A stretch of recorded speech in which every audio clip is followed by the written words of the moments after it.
Hello, everyone. Welcome to a new episode of A Day in a Female Life Stories of Ordinary Violence. So, we're here with Hadley today. Hi, Hadley. Hello.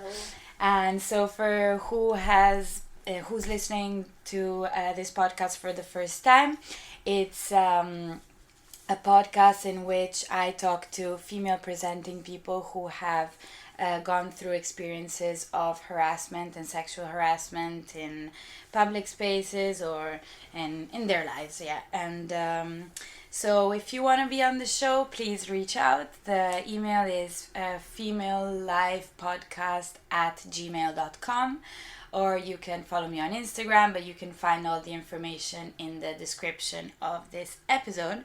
And yes, so we can start. How are you today, Hadley? I'm good. Thanks, Okay. Chica. Thanks for having me. You're so welcome. So, do you have something you would like to share with us? One episode, more episodes, a feeling? Yeah, I think I have. It's kind of a long story that happened like 5 years ago at this point, and kind of ever since the whole thing went down, I haven't really talked about it that much. Okay. So I'm looking forward to talking about it today with Good. you. Yeah. Thank you for sharing it with Yeah, of me for course. the first time. And go ahead. Great. So I'll start from the beginning. I was young, just straight out of undergrad, like 23 years old, and I got my first job that I was really excited about because it was in kind of a high-profile civic service office in the States. So it was just a job that I felt really excited about and proud about working there. So I started out as like the front desk girl, for lack of a better title. I think my title was staff assistant. So I honestly have like a million stories from just serving in that role as a young woman. Yeah. Literally there were two of us young women up at the two front desks. So, we're answering phones, and doing things like making copies, but then also like going to the cafeteria to like get coffee for people and like serving lunch. Once someone asked me to pick up their dry cleaning. It was a man in the office, and I told him no, he could do that for himself. Like, what the hell? Anyway, so I think because I was so young and it was my first job, I just kind of didn't have a clear expectation for what workplace relationships should be like. Yeah. So I probably said yes to more things than I would now. Yeah. But for the most part, I really loved my job and the people I worked with. It was a really tight, like social place to work. Like people were always hanging out outside of work, and we're all friends. Like it was a really good experience for the most part. But anyway, we had these monthly gatherings where it was like a planned day every month where we'd all go out and get drinks together after work. So it was the second time, it was like my second month on the job, the second time I was going to go do this thing, meet everybody out. And of course I was like the youngest, so I was like kind of nervous to go to the bar. And it had been a stressful week at the office, so I showed up at the bar and like not that many people were there because I think everyone was like really stressed out. So there were probably like 8 of us there to begin with. And I had like one beer, and we're all just sitting around chit-chatting. And, slowly through the night, people started peeling away. Like, people like kids would go home, to like make their kids dinner and stuff. But I was just like a young single girl, so I was like, whatever, I'm just staying.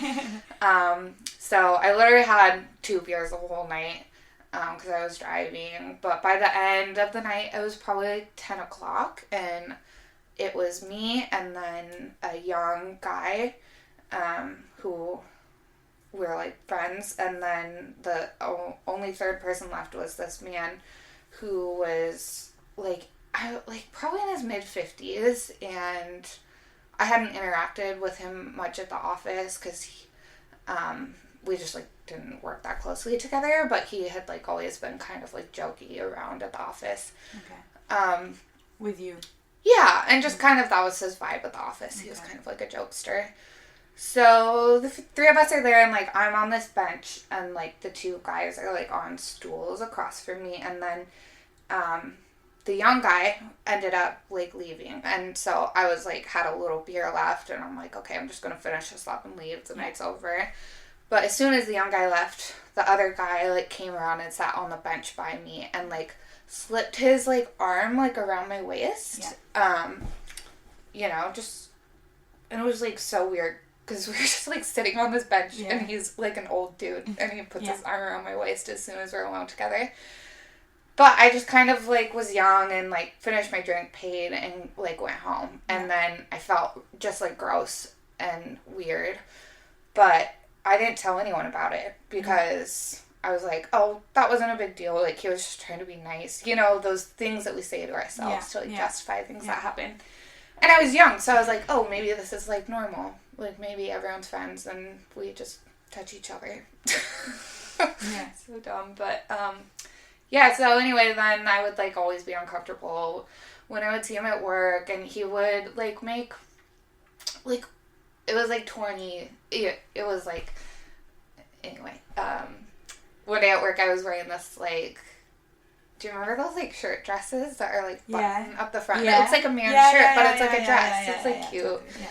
I was wearing that at the office one day, and he was like, oh, like, you look like you forgot your pants today. And I was just kind of like, funny, like, what? Why would you say that to me? Anyway, so I continue working in this office, and I, like, get a promotion, and it's going great. And this is, like, a year later.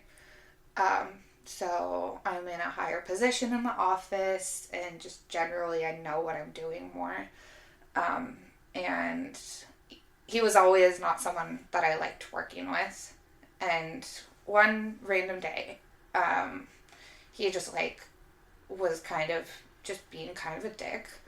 Like, I don't even know, just, like, interrogating me and, like, just being an asshole in the office. And I just broke.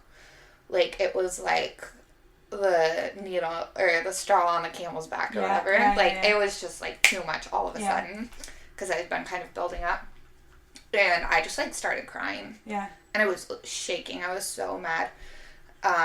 And he was like, oh, like, you know. And so then I walked away from my desk where he was and went to the office of one of my really dear friends who I worked with, who I trusted totally, completely. I love her. She's the best. Okay.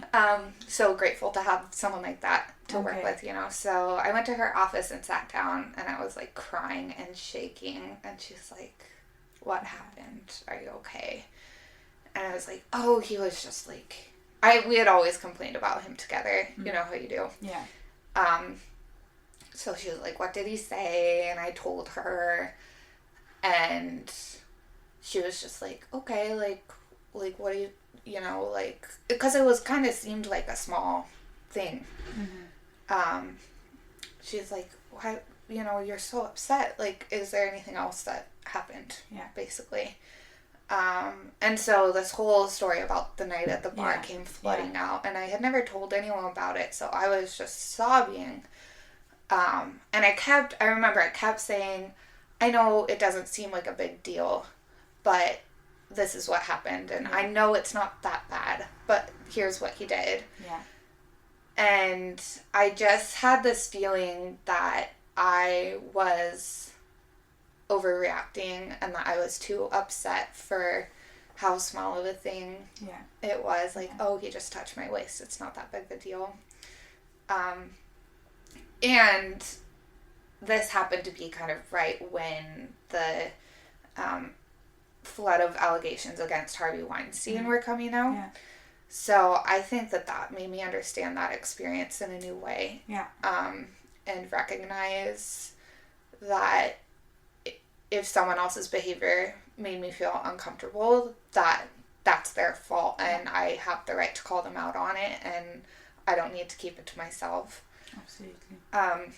So this all came flooding out with my friend, and she's like, this is a big deal. Yeah. I'm so sorry you've been carrying this with you without talking to anyone about it, and I'm so sorry this happened. He's an asshole. We're gonna fix this. And she's like, you shouldn't have to see him every day at work. So she took me to, she asked me, she's like, is it okay if we take this, like, up the chain of command, basically? Yeah. I was like, I don't know. Like, it's not that big of a deal. I don't know. And she's like, okay. So my supervisor, who again was a really lovely woman who I trusted, my friend was like, do you mind if we go talk to her about it? Would that be okay with you? And I said, yes, let's do that. So she and I went into our supervisor's office to tell her this whole story. And she had the same reaction, never doubting me, acknowledging that it was a really terrible, painful thing. And it was then that I found out that I was not the first person in the office who had an experience like this with this particular man. Yeah. And actually that day, they had been talking with leadership kind of behind the scenes about different stories about him that had come up. Yeah. And so they were kind of wondering if anyone else had anything that had happened. So that's how, and I hate to say it this way, but part of me felt really relieved that I wasn't the only one. Yeah. And I felt a lot braver in bringing it forward since I knew that I wasn't alone. Yeah. So after I told my supervisor, she told me all of this background, that there were other people basically with allegations against him. So she asked me if I would be willing to file, like, basically an official HR complaint. Yeah. And I agreed. So later that afternoon, like, this all happened in one day. It was so hectic. Okay. But later that afternoon, we got a meeting with, like, the number 2, like the like kind of big cheese guy, to go talk to him about it. And he was also someone that I worked closely with, thankfully, so I trusted him. And first off, it was, like, crazy because this whole time I'm also, like, at work, so I have to, like, go back to my desk with, like, red puffy eyes and try to focus on doing stuff until the afternoon. So anyway, we go into the boss guy's office, and I tell him the story, and I remember saying, I'm sorry, I don't have anything, like, more substantial, basically. And he was actually really great, because he stopped me, and he said, stop. He said, this is substantial, and the fact that it made you feel uncomfortable is enough. Yeah. He said, don't doubt yourself, and don't try to justify his behavior because it was wrong. Yeah. Which I feel actually really, like, lucky and grateful that that was the response I got. Yeah. Especially bringing the story to a man, sometimes the response a lot of times is like, oh, but nothing really happened, you know. Anyway, so a lot of things happened behind the scenes that I'm not aware of, but he did end up being, like, let go. Yeah. I had asked, because when I brought my allegation forward, they asked me, like, the terms of my allegation, so whether I wanted it to be, like, my name attached to it. Oh, yeah. And I said, I don't mind if you tell him that I'm one of the ones, because at this point, I wanted to, like, kick him. I was so mad at him. Yeah.